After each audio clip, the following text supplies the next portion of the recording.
Hello everyone, welcome to Chapter 2 and the Challenge of Democracy. So in this chapter we're going to be taking a look at two different types of democracy, majoritarian and pluralist. And so as we go through this chapter we're going to be looking at how those two types of democracy are different,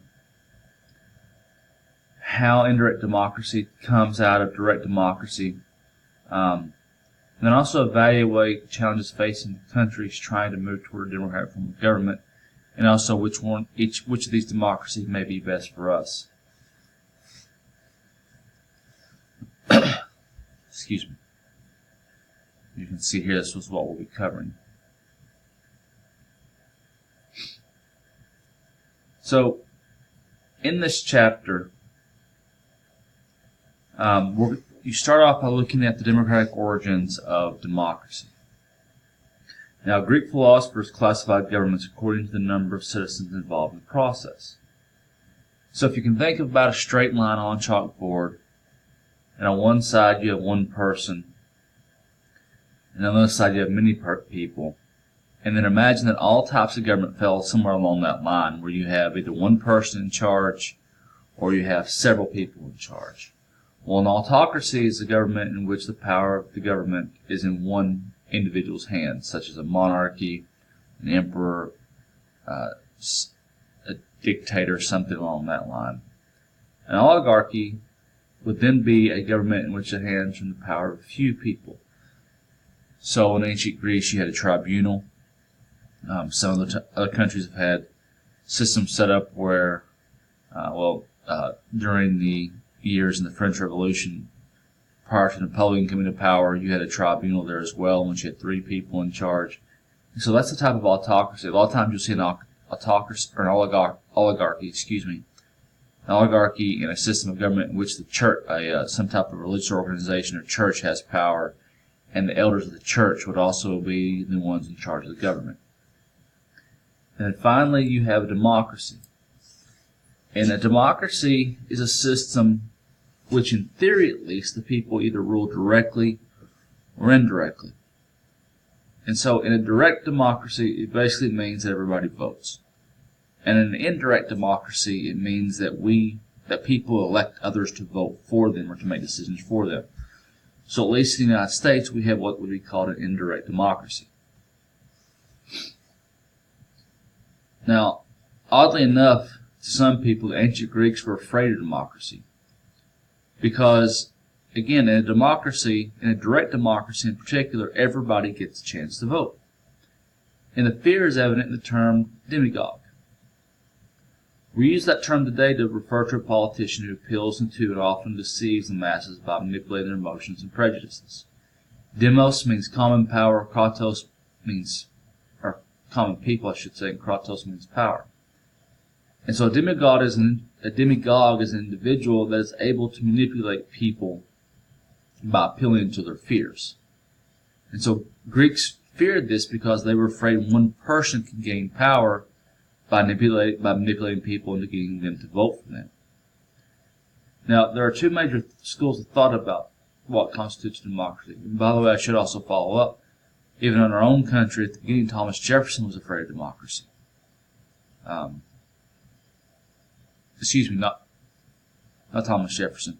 There were some politicians who were afraid of democracy because they were afraid of people being able to vote. Particularly at the early stages of our country's founding, not everyone was in the viewpoints of some educated enough to make a decision. And so again, they were afraid that people would be able to take advantage of them and make them vote the way they wanted them to vote. Now, there are 2 major types of democracies. Or 2 major schools of thought, I should say, about democracy. The first school of thought believes that democracy is a form of government that it emphasizes the procedures that enable people to vote. Things like meeting to discuss issues, voting in elections, running for public office. And so to them, it's a procedural approach. The second sees democracy in the substance of government policies. So, freedom of religion, provision of human needs. And this approach focuses on how decisions are made. The procedural approach then focuses on how decisions are made and a substantive approach is concerned with what government actually does. What is its power and how does it make changes? So at least the procedural form of democracy, basically you have universal participation, political equality, majority rule, and responsiveness. Everybody votes on every decision. And everyone has an equal vote, and every vote is counted equally. So in the case of this country, all those eligible to vote would all vote on one issue, and everybody's vote would count the same. And then the idea of majority rule is that the decision of the group must reflect the preference of at least half those participating, or a simple majority. And we'll see in a little bit maybe why this sometimes can be a problem. So in a procedural view of democracy, again, you have universal participation, political equality, and majority rule.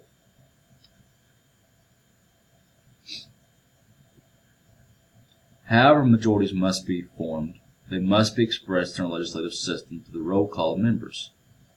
So when people vote, you can see here on the screen the scoreboard lists who has or who has not participated during the open period for casting votes. And it's done on the floor of the House. Now, here's the problem. There's a complication here. Indirect versus indirect democracy. A participatory democracy is a system of government where rank-and-file citizens rule themselves rather than electing representatives of the government on their behalf. So it's a direct democracy. You're voting on the issues. And in some cases, people are able to do this online because they're able to communicate by obtaining information about the government through what's called e-government, and they're able to express their own opinions to government officials. Now, you contrast that with what's called a representative democracy, which is a system of government where citizens elect public officials to govern on their behalf, which is what we have in this country. We have a representative democracy.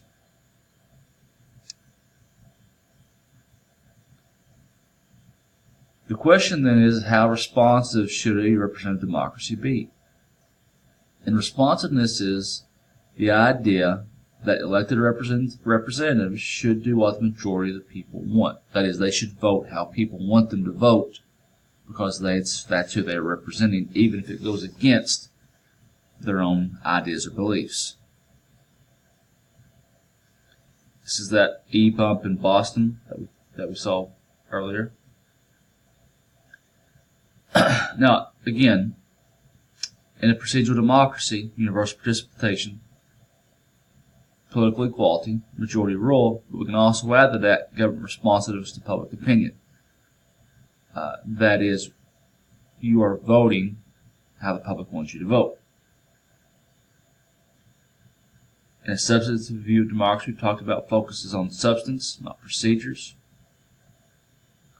based on the Bill of Rights and Amendments. So, if you go back one screen, a procedural democracy is not so much concerned with substance as it's following a set of rules.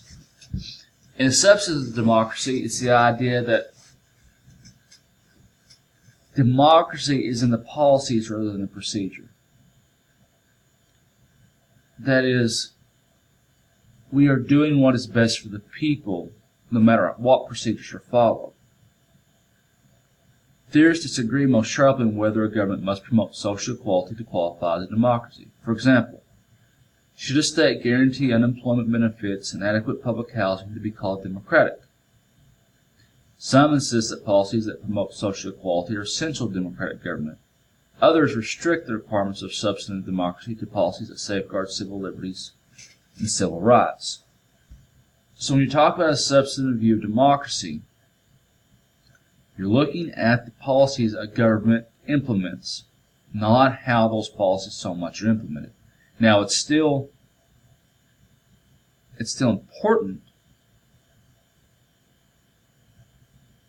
but it's that you follow procedures, but it's not the most important thing.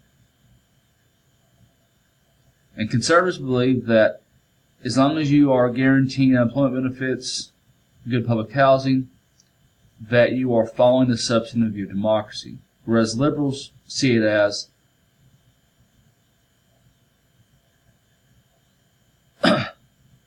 going even beyond that.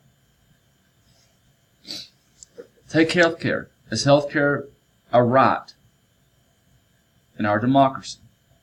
Now, opinions over time change, and interestingly, support for the position that healthcare is government's responsibility began to drop before Barack Obama took office. There's a sharp partisan split, as we all know. Republicans more antagonistic toward a government role in healthcare, and Democrats more supportive. It's not clear whether the increase in support in 2015 for government health care is just a short-term fluctuation or reflects the increasing acceptance of the Affordable Care Act and the expansion of Medicaid eligibility. So, should we be responsible as a democracy for our citizens' health care? And you can kind of see there that for a long time, yes, it is the government's responsibility. And then it changed. And then it changed again. And it's something as a country, of course, that we still all have to deal with.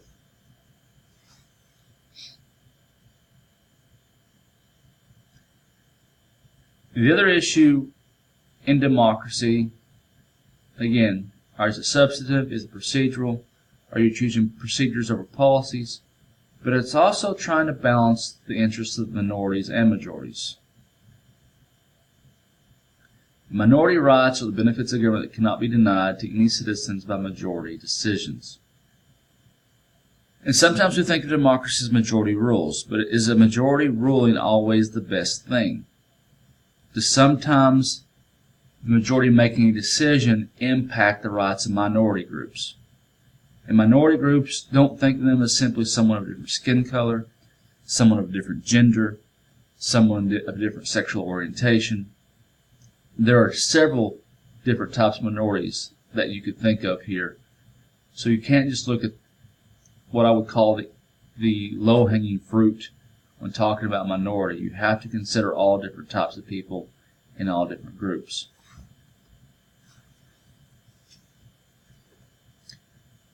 Now, we can summarize the theoretical positions by using two alternative models of democracy. As a model, each is a hypothetical plan, a blueprint, if you will, for achieving democratic governments through institutional mechanisms. The majoritarian model values participation by the people in general. The pluralist model values participation by the people in groups. So we have elections, we have political parties, we have legislatures, we have interest groups in both cases. But pluralism looks at how groups of people participate, whereas majoritarian looks at individuals and their participation more and values that more. Usually we think of elections only as a mechanism for choosing among candidates for public office. But majoritarian theorists also see them as a means for deciding government policies. 24 states allow what are called referenda, which is a policy question that the state legislature places on the ballot and allow citizens to vote on it.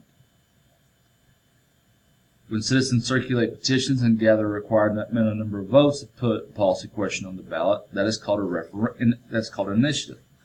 24 states, mostly the same ones, allow for this. 18 states also allow for the recall of politicians or state officials through special election. Like initiatives, a specified percentage of registered voters must sign a petition asking that a vote be held. So for this video, I want to stop right here. I try to keep the videos under 15 minutes, and I'll pick up in this PowerPoint in the next presentation.